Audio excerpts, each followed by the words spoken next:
도자기 항아리 하나가 있다. 기원전 480년경 만들어진 것으로 추정되는 이 항아리에는 한 남자가 배의 돛대에 묶인 채 바다 위를 날아다니는 존재들 앞에 서 있는 장면이 그려져 있다. 5,000km 넘어 2,500년 후에 우리가 이 그림을 보면서도 무언가를 느낀다. 두려움인지, 갈망인지, 아니면 그 두 가지가 뒤섞인 무언가인지 그것이 정확히 무엇인지는 말하기 어렵지만 우리는 분명히 반응한다. 왜 우리는 한 번도 만난 적 없는 시대의 이야기에 반응하는 걸까? 이 질문에 수천 년 동안 답을 찾으려 한 사람들이 있었다. 역사가, 고고학자, 심리학자, 철학자. 각자가 내놓은 답은 달랐고 어떤 답도 완전히 틀리지 않았지만 어떤 답도 모든 것을 설명하지는 못했다. 그리스 신화가 어디서 왔는지, 왜 이토록 오래 살아남았는지 그 수수께끼는 지금도 완전히 풀리지 않은 채 남아있다. 기원전 1200년대로 거슬러 올라가 보자. 지금의 그리스 반도와 에게해 주변에는 문자라는 것이 아직 일상화되지 않은 세계가 있었다. 이야기를 기록하는 방법은 오직 하나였다. 집에서 입으로 전하는 것. 이야기꾼들이 불빛 아래 마을 사람들 앞에 서서 몇 시간씩, 때로는 며칠씩 이야기를 풀어놓았고 그것이 다음 세대의 기억 속으로 스며들었다. 구전의 세계에서 기억은 생존의 문제였다.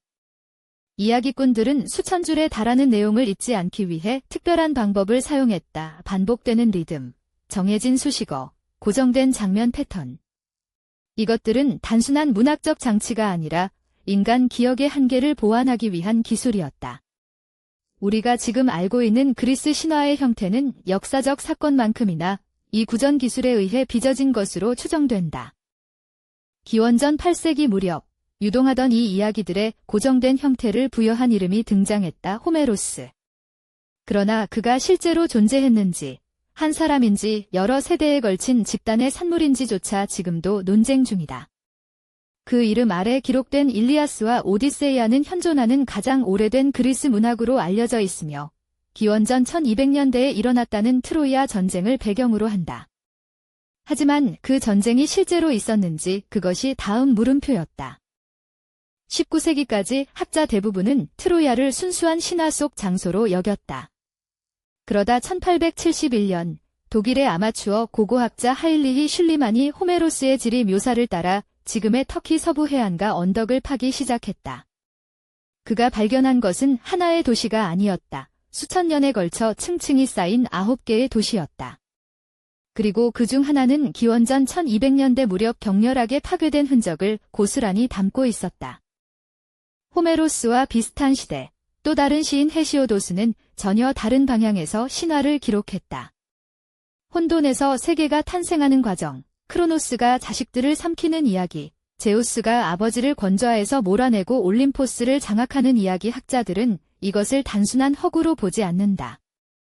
신들 사이의 권력 다툼이 실제로는 고대 그리스 세계의 정치 질서와 사회 구조의 변화를 상징적으로 반영한 것이라는 해석이 오래전부터 제기되어 왔다. 신화는 문서에만 머물지 않았다. 그리스 각지에서 발굴된 도자기, 조각상, 신전 부조, 봉헌물에는 동일한 신화 장면이 반복적으로 등장한다. 아테네에서 발견된 것이든 시칠리아에서 나온 것이든 흑해 연안의 식민지에서 출토된 것이든 같은 이야기, 같은 장면이다. 이것은 그리스 신화가 단순한 지역 전설이 아니라 광대한 지리적 공간을 하나로 묶는 공통 언어였음을 시사한다는 것이 학계의 지배적인 시각이다. 그렇다면 신화는 실제로 무엇을 위해 존재했을까? 현대 학자들은 여러 기능을 지목한다. 계절이 바뀌는 이유, 태양이 매일 움직이는 이유, 죽음 이후에 무엇이 있는지 과학이 없던 시대에 설명되지 않는 것들을 설명하는 역할을 했다.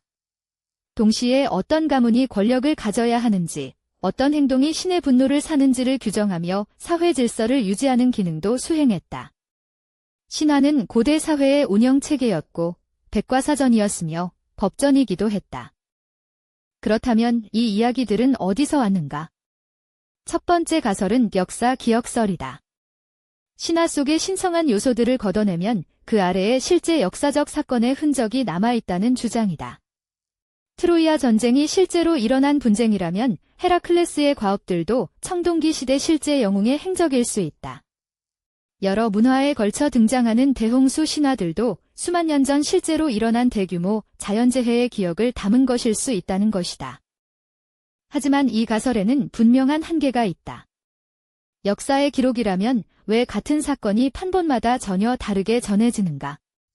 같은 인물이 어떤 이야기에서는 자비로운 영웅이고 다른 이야기에서는 잔인한 존재다. 수백 년의 구전 과정에서 사실이 변형된다고 해도 신이 직접 지상으로 내려와 인간의 운명을 바꾸는 이야기들은 어떻게 설명할 것인가? 역사 기억설은 부분적으로 설득력이 있지만 신화 전체를 아우르기에는 턱없이 부족하다. 두 번째 가설은 신화를 권력의 언어로 읽는다. 제우스가 티탄을 물리치는 이야기는 신들의 전쟁이기 이전에 올림포스 신을 섬기는 지배 집단이 왜 권력을 가져야 하는지를 신성하게 정당화하는 서사라는 것이다. 신의 명령을 어긴 자들이 끔찍한 벌을 받는 이야기들은 정치적 복종을 유도하는 기능을 했을 수 있다. 헤시오도스가 신들의 계보를 체계적으로 정리한 것도 일부 학자들은 당시 지배 질서를 신화의 형태로 성문화한 것이라고 해석한다. 그러나 이 가설도 설명하지 못하는 것이 있다. 그리스 신화의 신과 영웅들은 놀라울 정도로 결함이 많다. 제우스는 약속을 어기고 변덕스럽다. 오디세우스는 영리하지만 이기적이고 교활하다. 아가멤논은 권력을 쥔왕이지만 오만과 탐욕으로 파멸을 자초한다. 지배 권력을 정당화하기 위한 도구라면 왜 권력자들을 이토록 복잡하고 결함 있는 존재로 그렸을까? 더불어 그리스와 역사적으로 접촉한 적 없는 문화들에서도 놀랍도록 유사한 이야기 구조가 발견된다는 점을 권력 도구설만으로는 설명하기 어렵다.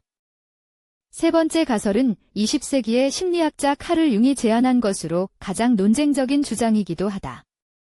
신화는 역사나 정치가 아닌 인간 정신의 깊은 구조 자체에서 솟아오른다는 것이다. 융은 인류가 집단 무의식이라는 공통된 심리적 토대를 공유하며 신화 속에 반복적으로 등장하는 영웅 그림자 현자 데지모 같은 인물 유형들이 이 공유된 심리 구조의 표현이라고 봤다. 그리스와 메소포타미아, 동아시아와 아메리카 원주민의 신화에서 유사한 패턴이 발견된다는 사실이 이 가설을 지지하는 근거로 자주 거론된다. 그러나 융의 이론은 학계에서 여전히 강한 비판을 받고 있다. 비판자들은 서로 다른 문화의 신화를 비교할 때 표면적인 유사성 아래 세부 내용은 크게 다르다고 지적한다. 유사한 이야기들이 여러 문화에 등장하는 것은 심리적 공통성이 아니라 문화적 접촉을 통한 전파로도 충분히 설명될 수 있다. 무엇보다 집단 무의식이라는 개념 자체가 직접 관찰하거나 측정하기 어렵다 매력적인 이야기이지만 과학적으로 검증하기 어려운 가설이라는 비판이 적지 않다.